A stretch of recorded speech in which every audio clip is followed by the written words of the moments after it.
Hola, vamos a continuar con nuestro temario de la definición de literatura. Ya les expliqué de manera somera qué es lo más importante de la definición de literatura. Y bueno, ahora la gran pregunta, ¿qué hacer para aprender a leer? Ya platicamos en otra ocasión la problemática de nuestro país en cuanto a que la mayoría de la gente no quiere leer, no le agrada leer, pero lo que es peor, no saben leer. Quedamos en que la mayoría de la gente es analfabeta funcional, lo cual significa que únicamente tiene la capacidad de juntar las letras, formar palabras y repetir sin entender el contenido real del escrito. El día de hoy vamos precisamente a tratar cuál es la receta para aprender a leer literatura. Y que debemos recordar, si aprendemos a leer literatura, van a poder leer absolutamente cualquier otro tipo de texto, sin importar del área, la que imaginen ustedes como más complicada. Bien. Vamos a empezar con 2 puntos. El primero, dijimos, la literatura es un mundo creado por el autor.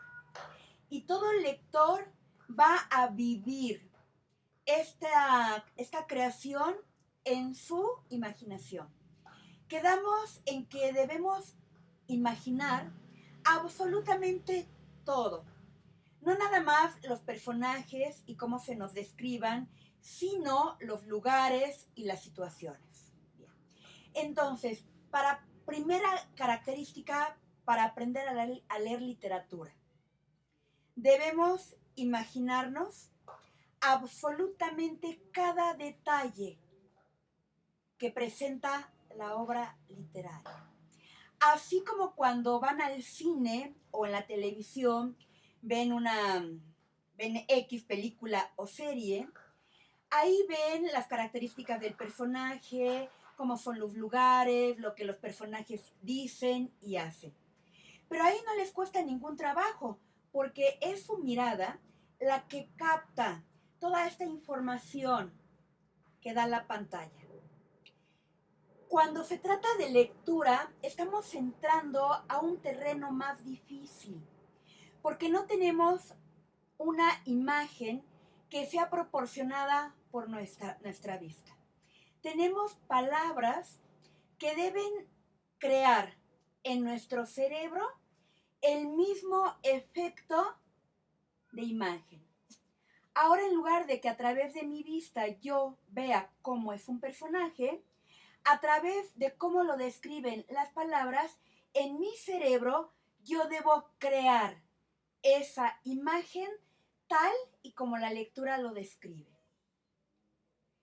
Es un proceso intelectual, es bastante difícil, como se darán cuenta, y si no se logra este efecto, no se puede entender la literatura que se lee.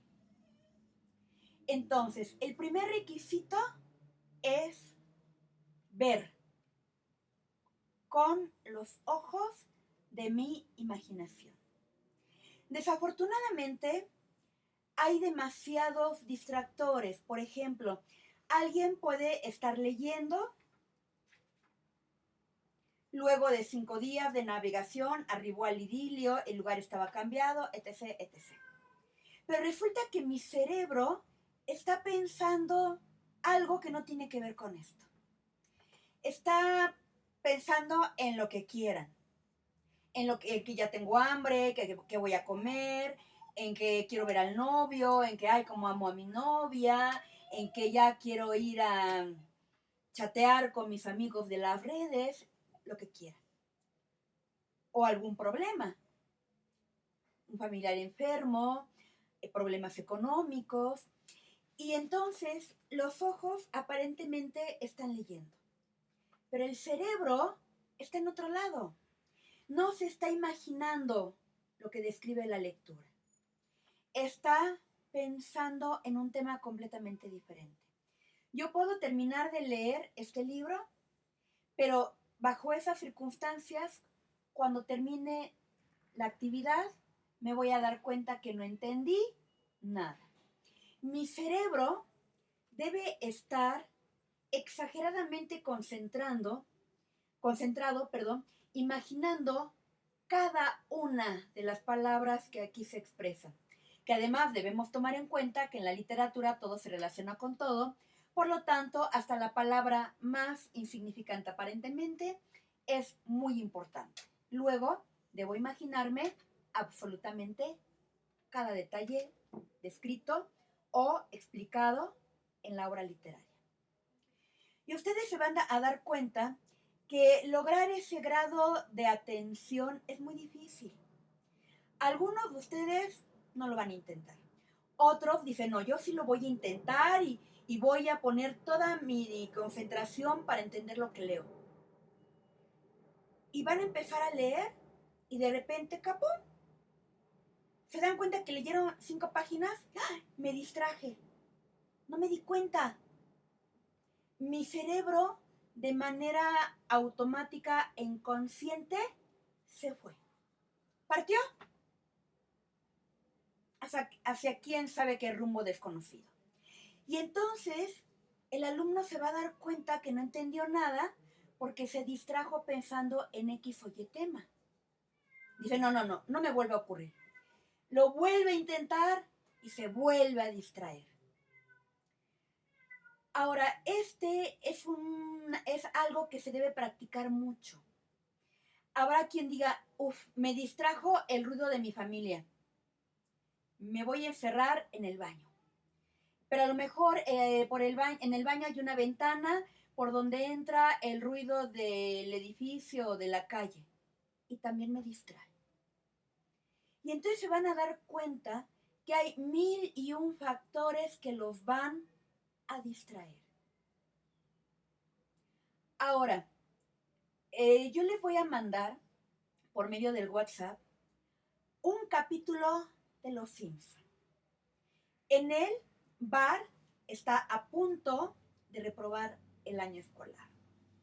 Él es pésimo estudiante, es un desastre en cuanto que saben que es tremendo, hace barbaridad y media, pero cuando la maestra le informa que va a repetir el año, él se angustia.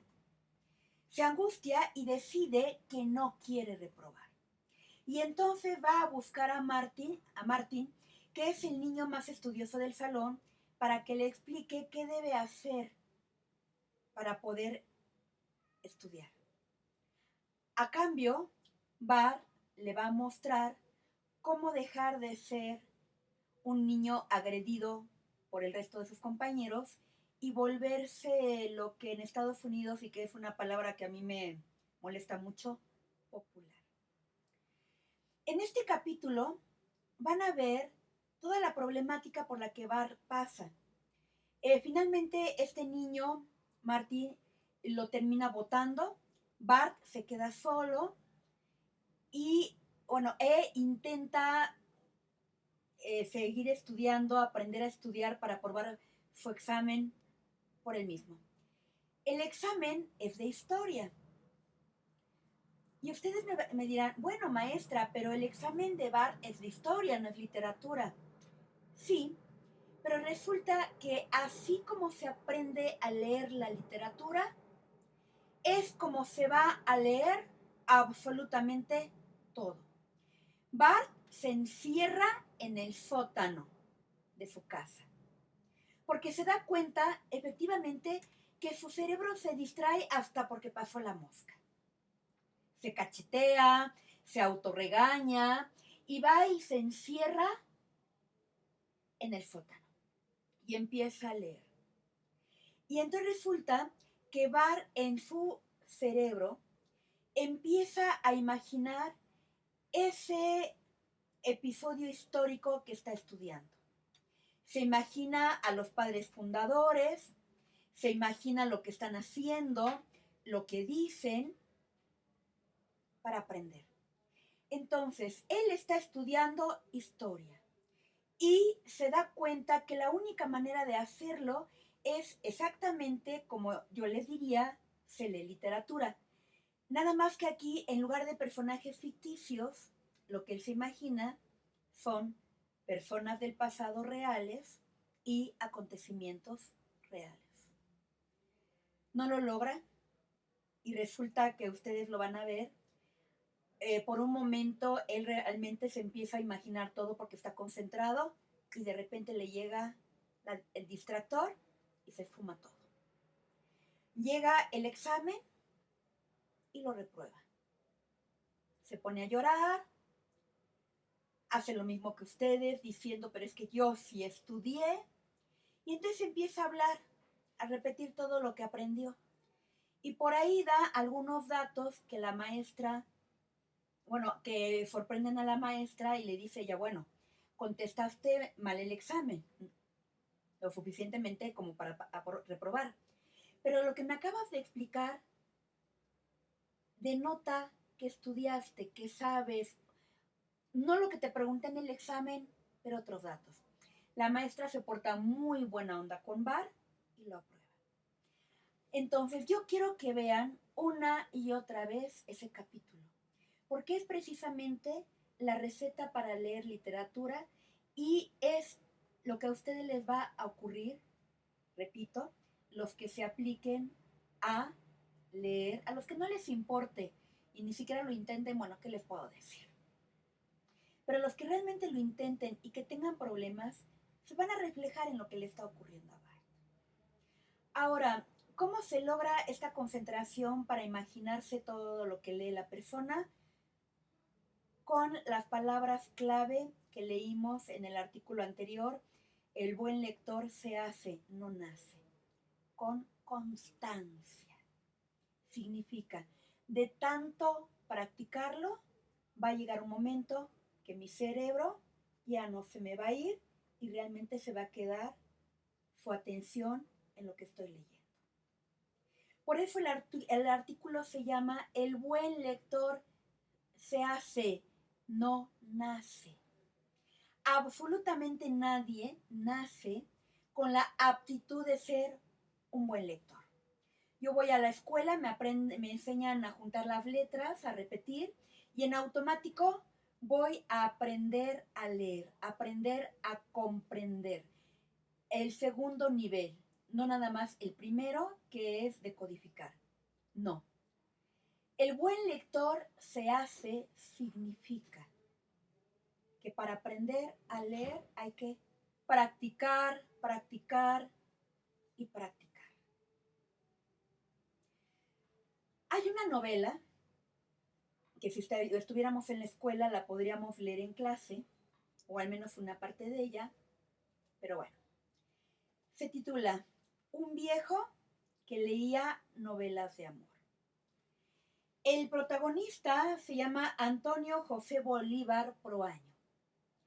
Todo ocurre en Ecuador, en la parte de la selva amazónica que le corresponde a Ecuador. Ahí vive José Antonio Bolívar, en medio de la selva del Amazonas.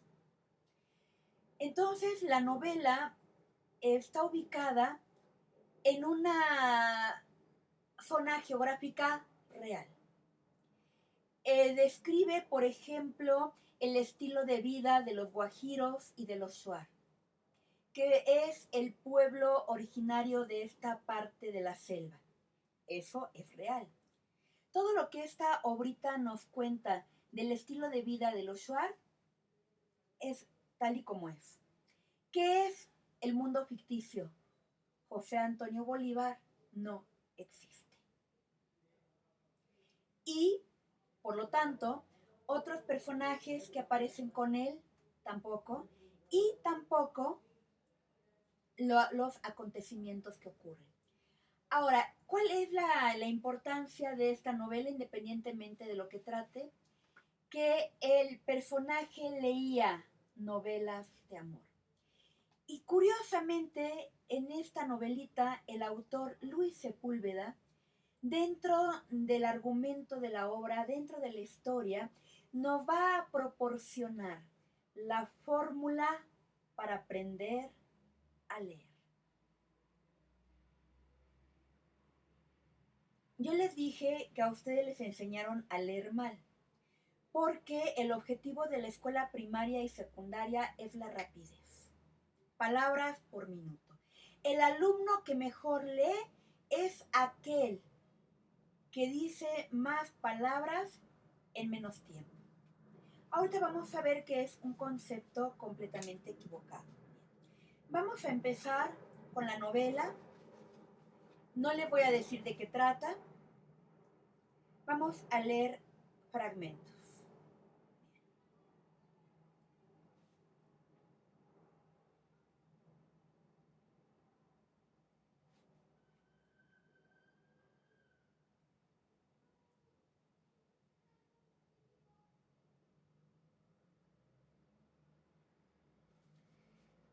Antonio José Bolívar Proaño leía novelas de amor.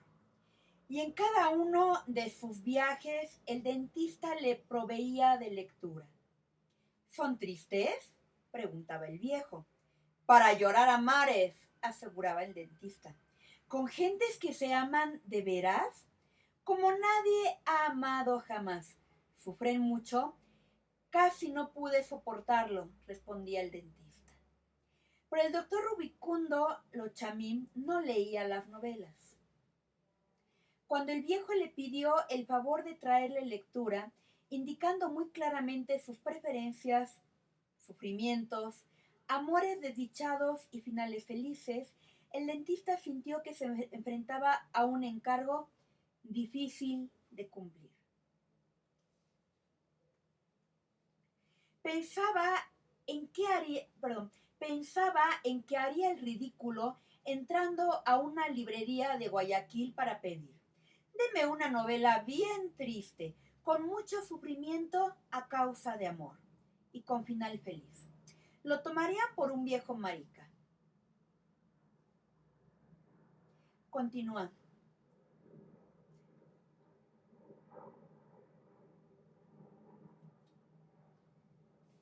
Espérame. Bueno, él acostumbra visitar a una prostituta y resulta que ahí en la casa de ella pues ve libros y le pregunta si ella lee. Una tarde, mientras retosaba con Josefina, una esmeraldeña de piel tersa como cuero de tambor, vio un lote de libros ordenados encima de la cómoda. ¿Tú lees?, preguntó. Sí, pero despacito, contestó la mujer.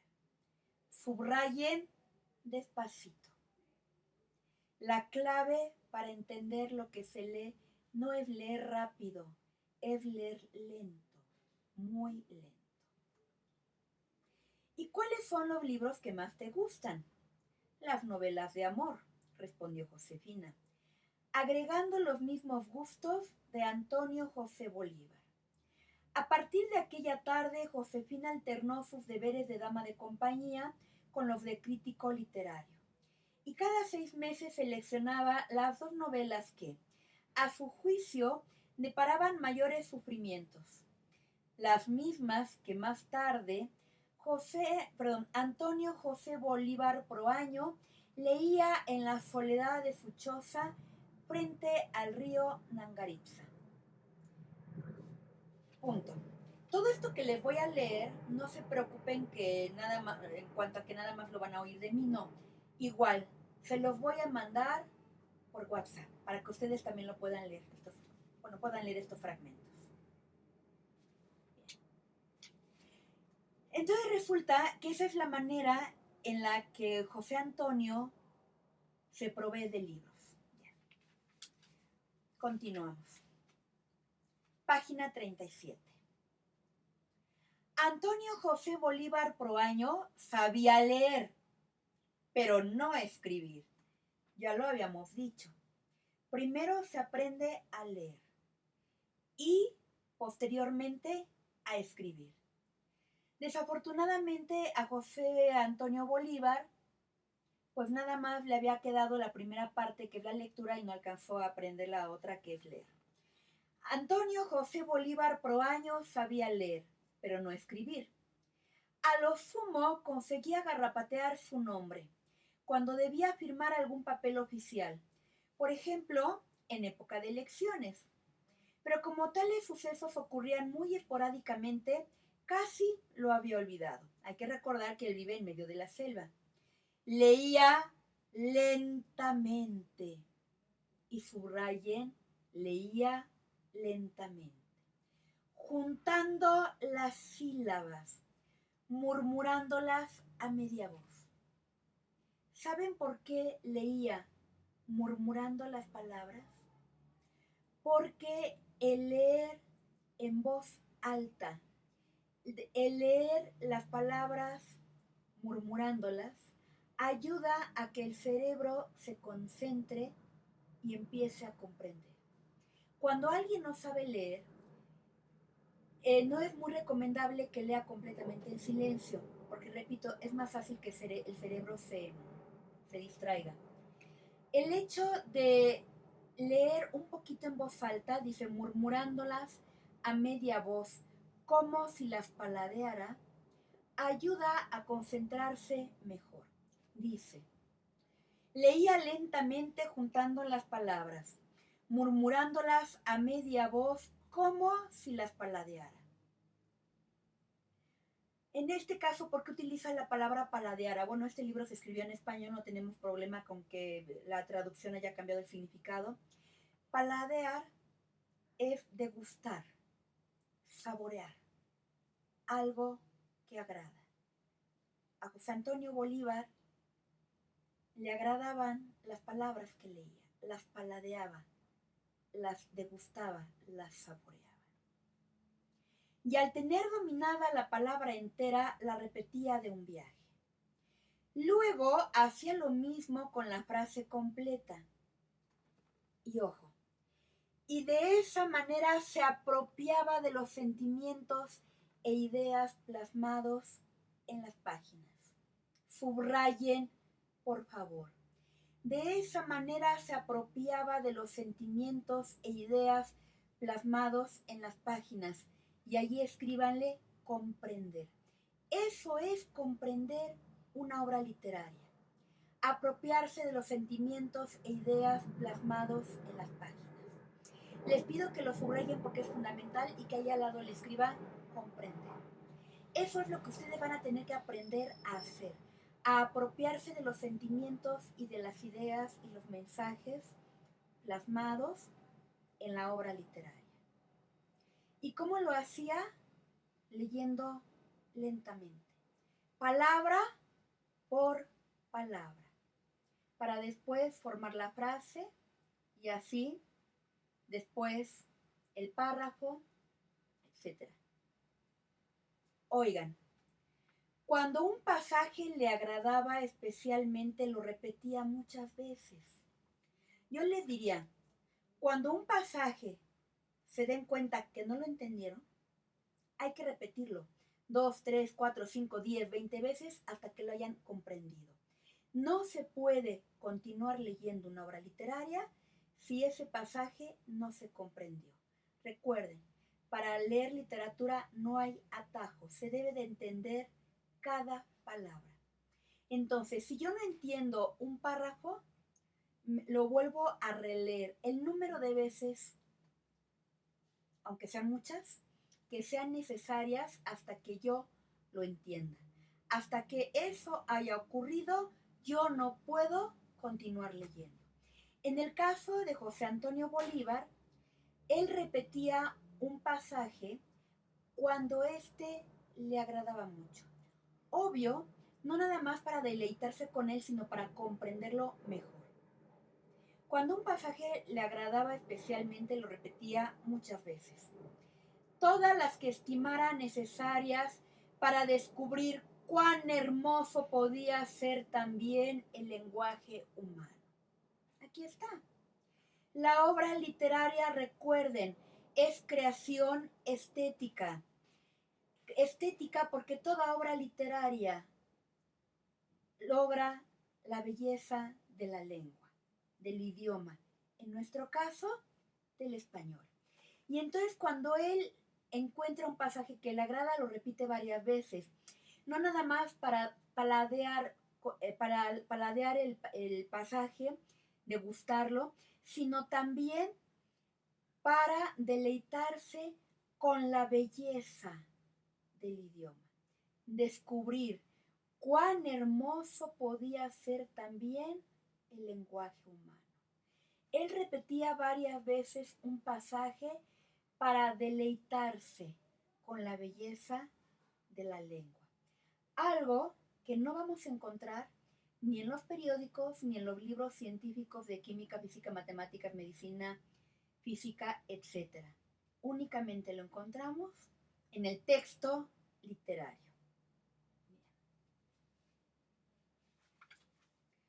De ahí nos pasamos a la página 62.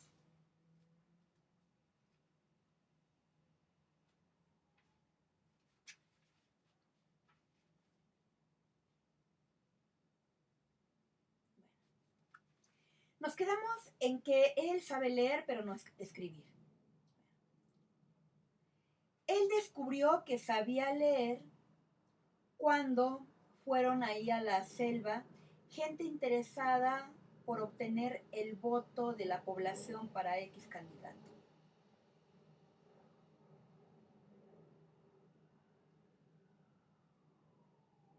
Antonio José Bolívar votó al elegido, al que le indicaron, y, a cambio del ejercicio de su derecho, recibió una botella de frontera, de el licor más corriente para nosotros como el aguardiente. Sabía leer. Fue el descubrimiento más importante de toda su vida. Sabía leer. Era poseedor del antídoto contra el ponzoñoso veneno de la vejez. Sabía leer, pero no tenía que leer. Ya posteriormente nos enteramos cómo es que él consigue los libros para leer. Y aquí es muy importante. Dice, fue el descubrimiento más trascendente de su vida, darse cuenta que sabía leer. Y luego algo muy bonito, la lectura de la literatura es el antídoto contra el ponzoñoso veneno de la vejez. Jóvenes, ustedes son muy niños, ¿cuál es la peor calamidad de la vejez? La soledad.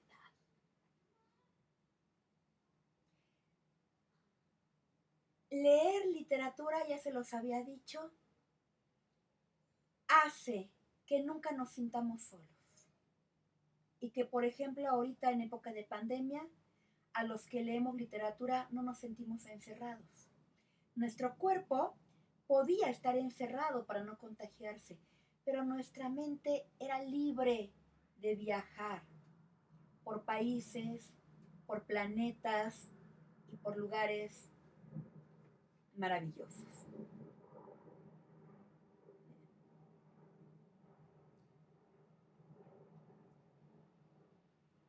Bueno, está aquí en esta página. Vamos a la 73. Ya sabemos cómo él obtiene sus lecturas. Con las primeras sombras de la tarde se desató el diluvio y a los pocos minutos era imposible ver más allá de un brazo extendido. El viejo se tendió en la hamaca esperando la llegada del sueño, mecido por el viento y monocorde murmullo del agua omnipresente. Él vive en la orilla del río Nangaritzica, en medio de la selva, completamente solo. Y ya es un viejo, recuerden que se llama un viejo que leía novelas de amor. Y como buen viejo, Antonio José Bolívar Proaño dormía poco. A lo más, 5 horas por la noche y 2 a la hora de la siesta. Con eso le bastaba. El resto del tiempo lo dedicaba a las novelas, a divagar acerca de los misterios del amor y a imaginarse, aquí está, a imaginarse los lugares donde acontecían las historias. Y entonces subrayen, por favor, imaginarse los lugares donde acontecían las historias. Al leer acerca de ciudades llamadas París, Londres o Ginebra, tenía que realizar un enorme esfuerzo de concentración para imaginárselas. Piensen, es un hombre que toda su vida ha habitado en la selva amazónica. Lo más que conoce es un pichurriento pueblucho. Jamás ha ido a una gran ciudad. Luego, cuando lee la descripción de ciudades como París, Ginebra o Londres, dice a él que vive en la selva amazónica, le es exageradamente difícil imaginárselas. Ahora, ¿cómo lo va a lograr? Haciendo un gran esfuerzo de concentración. Al leer acerca de ciudades llamadas París, Londres o Ginebra, tenía que realizar un enorme esfuerzo de concentración para imaginárselas. Una sola vez visitó una ciudad grande, Ibarra, de la que recordaba sin mayor precisión las calles empedradas, las manzanas de casas bajas, parejas, todas blancas, y la plaza de armas repleta de gentes paseándose frente a la catedral. Esa era su mayor referencia del mundo, y al leer las tramas acontecidas en ciudades de nombres lejanos y serios como Praga o Barcelona, se le antojaba que Ibarra, por su nombre, no era una ciudad apta para amores inmensos. Claro, Ibarra era una ciudad muy chiquita e insignificante.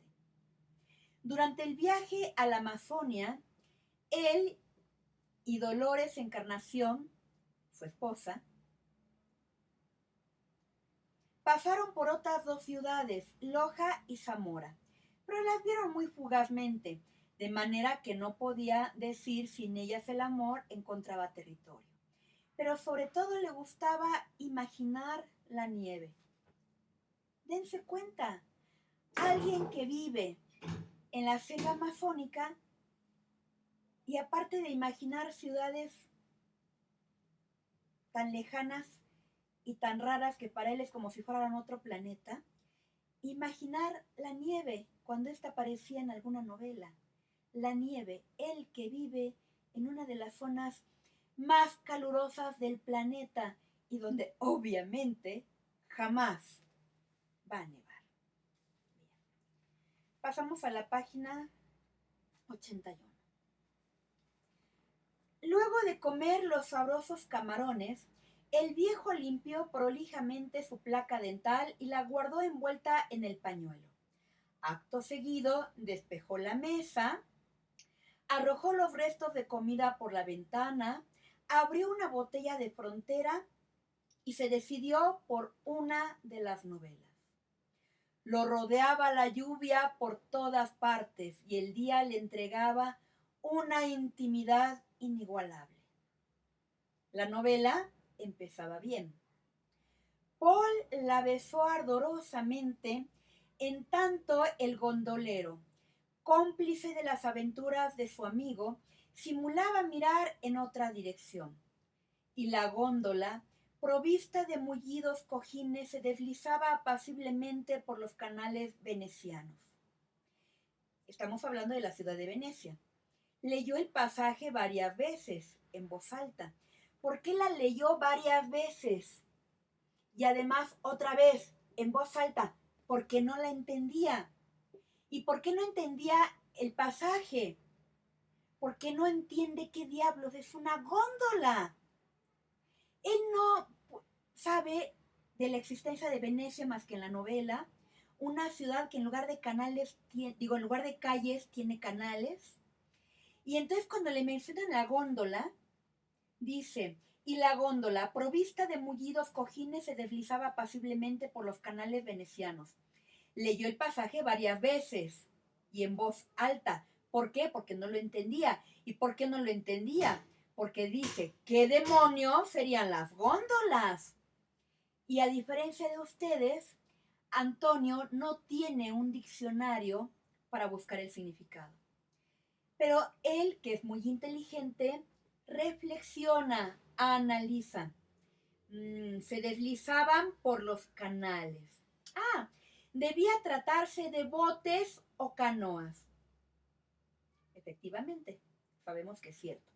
Y en cuanto a Paul, quedaba claro que no se trataba de un tipo decente, ya que besaba ardorosamente a la niña en presencia de un amigo y cómplice por añadidura.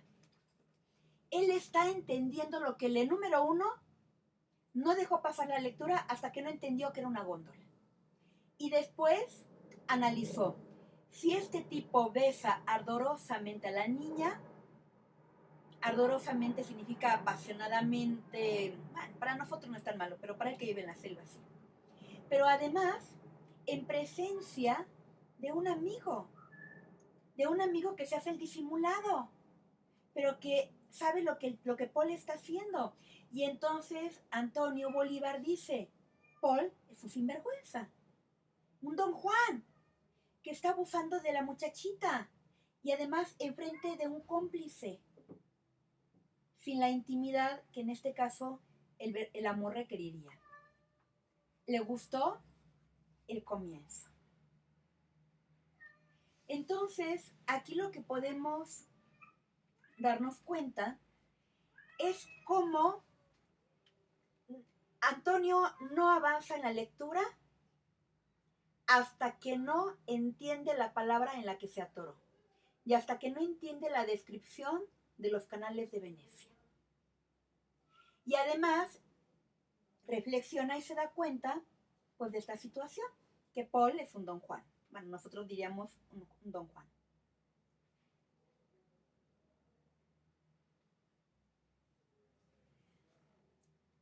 Al caer la hora de la siesta, había leído y reflexionado unas 4 páginas. Vean, en toda la tarde leyó 4 páginas, no leyó la mitad del libro. ¿Por qué? Porque esas 4 páginas las leyó lentamente, pero las comprendió. ¿Qué es mejor? Que en una tarde haya leído 4 páginas que comprendió o que hubiera leído la mitad del libro sin entender nada. Evidentemente las 4 páginas. Así que cuando ustedes, después de una tarde de leer y 2 páginas y no avanzar más, si esas 2 páginas las entendieron, están bien. Al caer la hora de la siesta había leído y reflexionado. Subrayen, leído y reflexionado. Unas 4 páginas. Y estaba molesto ante su incapacidad de imaginar Venecia con los rasgos adjudicados a otras ciudades también descubiertas en novelas. Al parecer, en Venecia, las calles estaban anegadas, significa inundadas, y por eso las gentes precisaban movilizarse en góndolas. Las góndolas. La palabra góndola consiguió seducirlo finalmente y pensó en llamar así a su canoa, la góndola del Nangaritza. Hasta aquí les voy a leer. Ahora, él dice que está molesto porque se da cuenta que su mente no alcanzó a imaginar Venecia al 100%, tal y como se lo describe su lectura. Sin embargo, nos damos cuenta que a lo mejor no lo imaginó al 100%, pero vamos, comprendió bastante. Comprendió bastante, pues vean, al parecer en Venecia las calles estaban anegadas y por eso las gentes precisaban movilizarse en góndolas. No habrá entendido al 100%, lo cual le molesta, pero nosotros nos damos cuenta que entendió suficiente. Jóvenes, esta es la fórmula para aprender a leer literatura, para comprender. Yo nada más les puedo decir el camino. Este es el camino. Y se los estoy explicando. Ustedes lo tienen que poner en práctica. Yo no me puedo meter en su cerebro para obligarlos a que hagan lo que les acabo de explicar. Cada uno de ustedes va a tener que lidiar con su mente para poner en práctica esta fórmula para aprender a leer literatura. Y además vean el capítulo de Los Simpson para que terminen de entender este concepto. Es todo por hoy.